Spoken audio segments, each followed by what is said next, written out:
Welcome everyone, thank you for tuning in. Today I have a bit of an issue and I'd like to discuss it with you.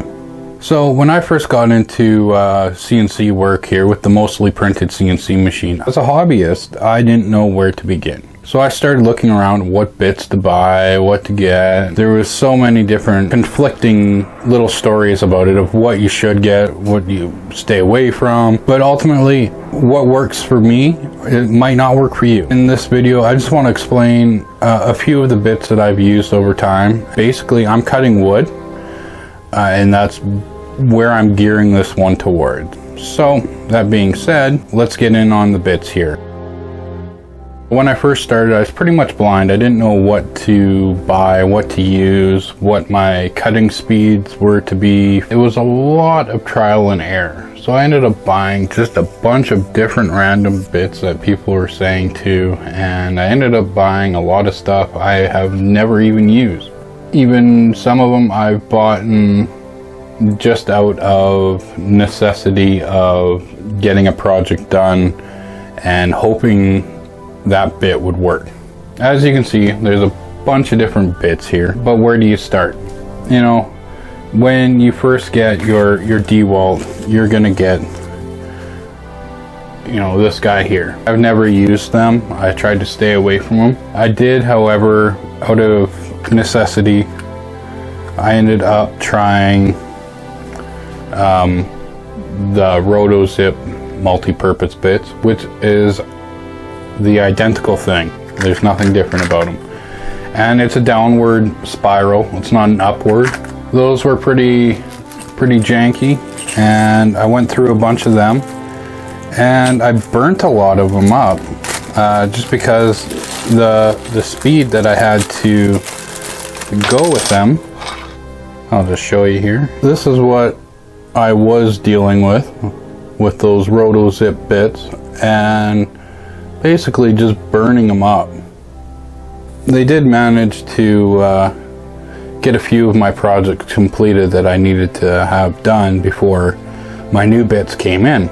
Don't use them, just stay away from them. And then I tried, you know, stuff like these end mills here. They worked fine, but they are probably more for metal than they are for wood. I'm not 100% sure. They work, but once again, they burn up. The smaller ones I did burn up a little too much, or I broke them because they were cheap. This guy here basically was pointless as well. They lasted a couple projects. Your ball nose bits are great. I found these ones to be really nice. The ball nose, those work well. These, I think they're single flute end mills. I think they're 3 mil. Worked really well.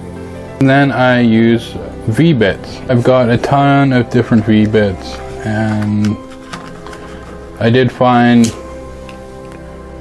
random other little cutters, you know.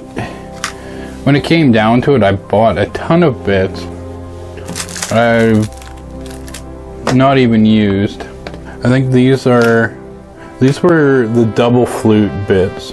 They were not strong enough, and they ended up just breaking apart. I bought these guys, and I've only used one bit out of there. So that's one of my go-to bits, and this for some reason it just stays sharp. I've gone through a lot of different V-bits as well. I found some that are just garbage. They look like something that you'd use for spearing something, not for cutting. So a few of the good cutters I did get. I got this Mastercraft one here, which I got in this kit here, which I got on sale.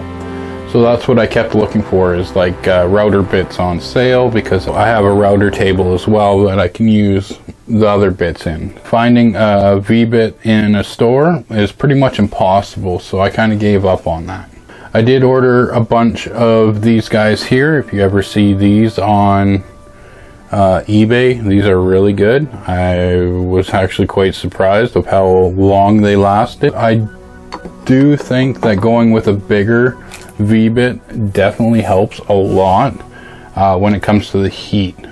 If you're not using a speed controller, one of these speed controllers will work fine with the DeWalt. I haven't had any issues with it. And it's just a little bit of playing around with it to find that sweet spot. These are really good for certain bits and depending on what you're working on. When it comes to the bits, it all depends on your preference. 6x22, 60 degree. This is the one I have on my machine right now. I love it, but it's dull now, so I have to sharpen it. You can sharpen them quite a few times before they're kind of done. It's pretty dirty, so just cleaning that up and then sharpening it, because I do a majority of V-bit carving, and then sometimes I'll do other projects and I will just use those end mills, the single flute up spiral end mill, which is awesome. Ever since I started using those, I haven't used any other bit. Eventually I'll do some work with the ball nose. Even bought this 15-piece router bit set off of eBay. I want to say this is the one that this one here came out of. With this one here, I tried using it a few times and it's just garbage. It's not sharp at all, so I do have to sharpen that as well. So I actually think that these bits are actually really junky. I wouldn't suggest buying this 15-piece kit at all for anything. The box itself is actually pretty nice, and I'll probably use it for all V-bits in the future, but for right now it's just, that's what it is.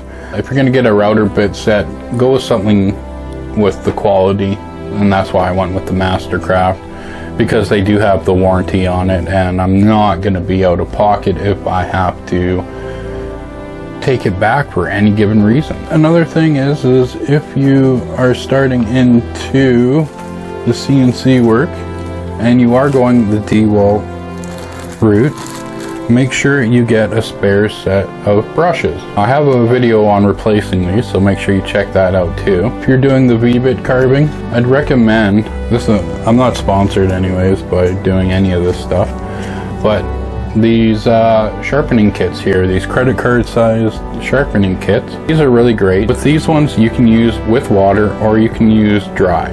I've talked about bits enough here. I'm going to probably end this video here. So thanks for watching, everyone. You have a wonderful day and take care, eh?